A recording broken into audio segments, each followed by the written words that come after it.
Buenos días, estudiantes y padres de familia del Colegio José Acevedo y Gómez. En este video encontrarán información relevante para entender y desarrollar las actividades de las clases de teatro. Bienvenidos. Este es un video complementario de la actividad número 2 de la cartilla de teatro, donde veremos una breve explicación sobre cómo elaborar un guión. He incluido fragmentos de videos donde se explican los principales encuadres y ángulos de cámara.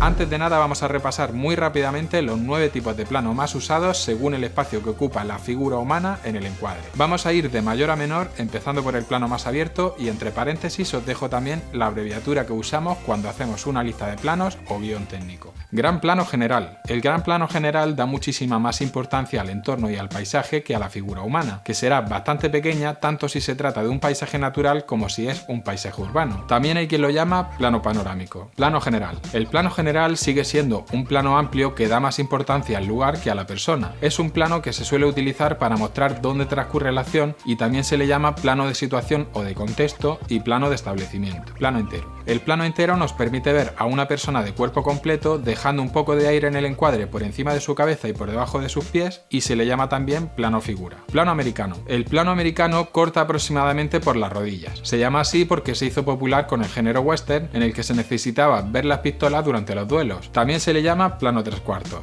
Plano medio. El plano medio corta aproximadamente por la cintura y es el plano más utilizado de todos, ya que mantenemos una distancia que se asemeja a cuando hablamos con alguien en la realidad. Además, nos permite ver si esa persona está haciendo algo con las manos, es decir, su lenguaje gestual. Plano medio corto. El plano medio corto es ligeramente más cerrado que el plano medio y corta aproximadamente a la altura del pecho. También se utiliza mucho en las conversaciones y muestra un poco más de cercanía con el personaje. Primer plano. El primer plano corta a la altura de los hombros aproximadamente. Sirve para mostrar las emociones del personaje y aquí ya prácticamente nos olvidamos del entorno que tiene alrededor para centrarnos en el rostro de la persona. Primerísimo primer plano. El primerísimo primer plano se centra completamente en el rostro de una persona y va desde la base del mentón hasta la frente. Es un plano muy expresivo que consigue captar la emoción de esa persona y por eso lo usó tanto Sergio Leone en su western y Tarantino en Kill Bill. Plano detalle. El plano detalle se centra en un objeto o una parte concreta de una persona y sirve para destacar algo que de otra forma pasaría desapercibido para el espectador. Si os habéis fijado, a grandes rasgos realmente podemos agruparlos y dejarlos en 3 tamaños de plano. Planos generales o abiertos, que suelen ser más descriptivos y muestran dónde estamos. Planos intermedios, en los que vemos qué hacen los personajes con sus manos y qué transmiten con su comunicación no verbal. Y planos cortos o cerrados, que nos sirven para enfatizar algo, una emoción, una acción o una información que queremos mostrar al espectador. La clave para contar una historia en imágenes es combinar y jugar con estos 3 tipos de plano: generales, intermedios y cortos. Y como ejemplo vamos a analizar rápidamente la pequeña escena con la que he comenzado este vídeo. Hemos arrancado con un plano detalle muy expresivo de unos ojos que se abren súbitamente para causar impacto desde el principio y crear incertidumbre. Luego hemos pasado a un plano un poco más abierto en el que hemos visto que estoy amordazado. En el tercer plano hemos visto que además tenía las manos atadas con cinta americana y ya hemos empezado a ver un poco del entorno donde me encontraba.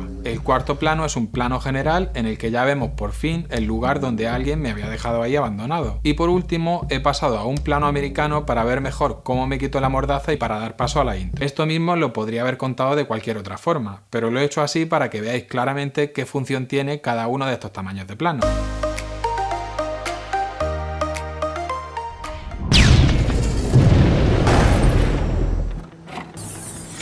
No es lo mismo ver a alguien desde abajo que desde arriba, ni verlo desde atrás, de perfil o de frente, que desde un ángulo de 45 grados. Ángulo normal o a la altura de los ojos. El ángulo normal es el más utilizado en la mayoría de las ocasiones. Consiste en colocar la cámara aproximadamente a la altura de los ojos o ligeramente por debajo, tanto si se trata de una persona como de un animal que no levanta un palmo del suelo. Sería por tanto el ángulo que tomamos por defecto siempre que queremos mantener una posición de neutralidad respecto a esa persona u objeto. Ángulo picado. El ángulo picado consiste en encuadrar desde una posición superior, empequeñeciendo a la persona u objeto que estamos fotografiando o filmando. Cuando vemos a alguien desde un ángulo picado, le damos a ese personaje una sensación de debilidad o fragilidad.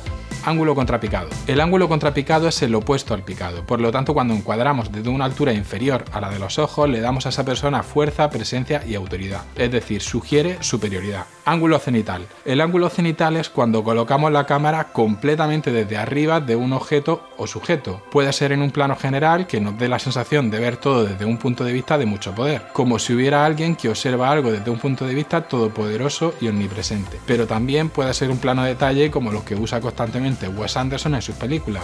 Ángulo nadir.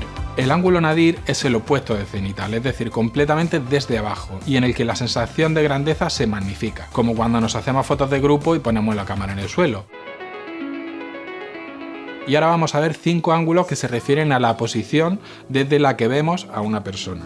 Ángulo frontal. Empezamos por el que tenemos ahora mismo, que es el ángulo frontal, es decir, cuando vemos a alguien completamente de frente. Ángulo dorsal. El opuesto al frontal sería el ángulo dorsal, en el que vemos a alguien completamente desde atrás. Es decir, no le vemos la cara y no podemos ver su expresión, por lo que es más inquietante y genera más misterio que si lo vemos de frente. Esto hace que la imaginación del espectador tenga que participar en la construcción de esa imagen.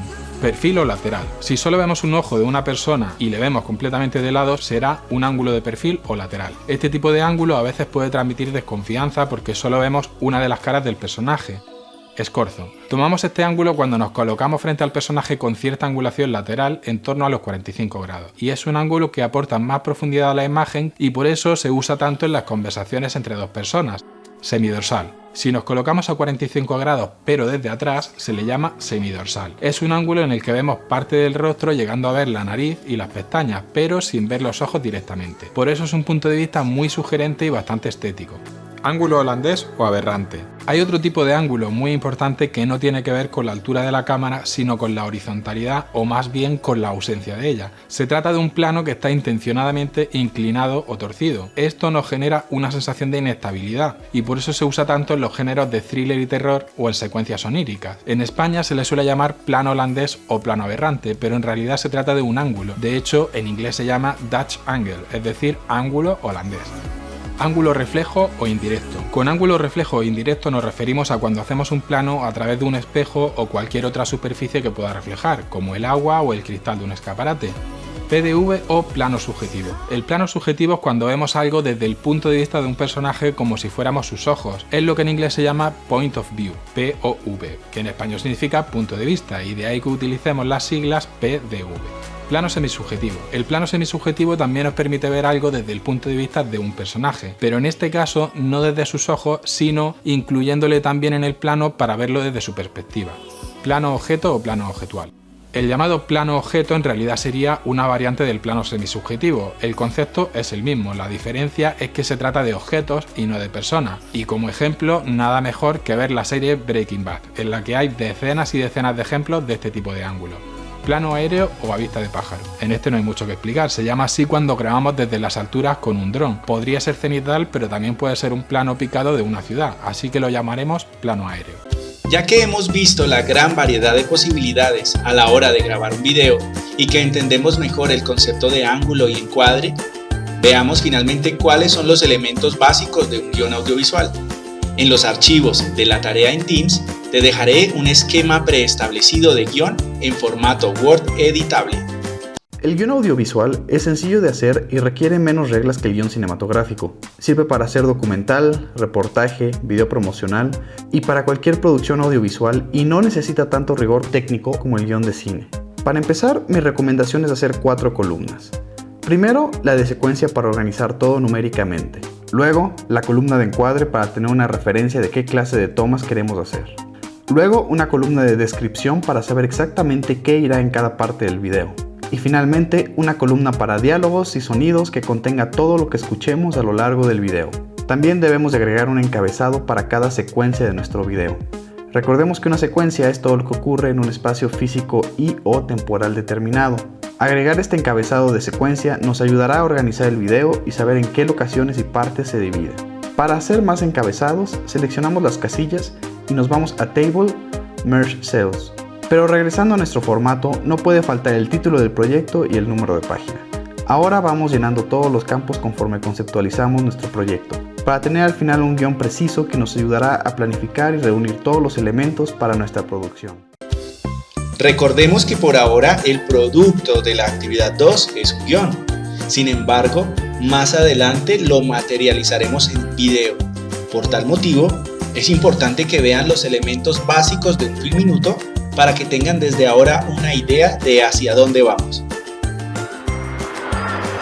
Hola, soy John y soy estudiante de cine en la Universidad Nacional de Colombia. Un filminuto es un video que cuenta o muestra algo en un minuto, por eso su nombre. Vamos. Paso 1. La idea. Viene dentro de nosotros. Son recuerdos, sueños, cuentos de la escuela o historias del vecino. Rebusquemos dentro de nuestra mente a ver qué encontramos. Paso 2.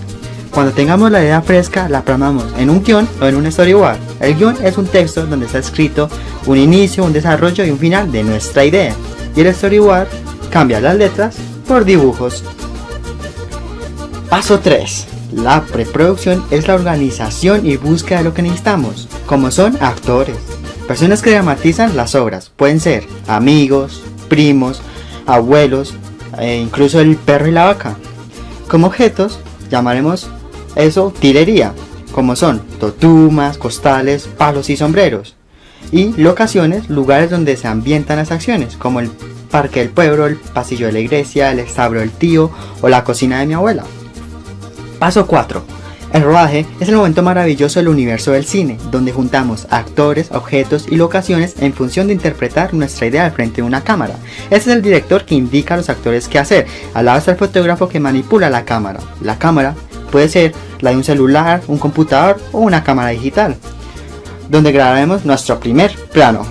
Un plano es la unidad narrativa de una escena y tiene diferentes valores como el plano general, el plano abierto, el plano medio, el plano cerrado, el primer plano y el plano detalle.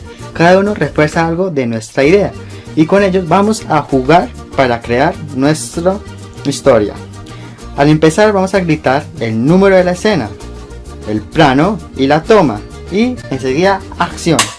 Si cambiamos de lugar es otra escena, si cambiamos otro valor de plano pues es otro plano. Y si nos equivocamos, como acabo de hacerlo, pues otra toma. Al acabar lo que queríamos con nuestros actores, gritemos corte para que paremos y al acabar el rodaje fuera al aire y a comer alguito. Paso 5. La postproducción. Es la fase donde unimos nuestro material en un programa de edición. En una línea de tiempo veremos nuestros planos uno tras el otro en una tira. Cortaremos y eliminaremos las partes que no nos sirven y las que sí, las montamos en un orden lógico como está en el guión o storyboard. Ponemos música si queremos en algunas partes y por último créditos como agradecimiento colectivo a quienes nos ayudaron. Exportamos el archivo y tenemos nuestro filminuto. Paso 6. Compartirlo. Que el mundo vea nuestra mirada.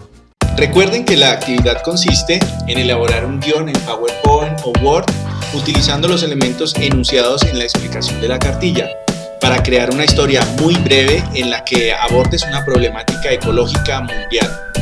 Proyecta tu guión para un video que dure de 1 a 3 minutos. Si no tienes los dispositivos digitales, puedes trabajar en hojas empleando colores con buena letra y pulcritura. En ambos casos, no olvides la portada con los datos del trabajo, de la clase, nombres completos y el curso. Entonces, manos a la obra. Y bueno, eso es todo por ahora. Recuerden que pueden enviarme sus preguntas por medio de la plataforma Teams o durante los encuentros sincrónicos. No olviden referenciar sus evidencias de trabajo con su nombre completo y curso antes de subirlos por la opción de tareas. No importa si son archivos de audio, fotos, videos, enlaces o documentos. Los saluda su profe de teatro, Jorge Caicedo. Hasta la próxima.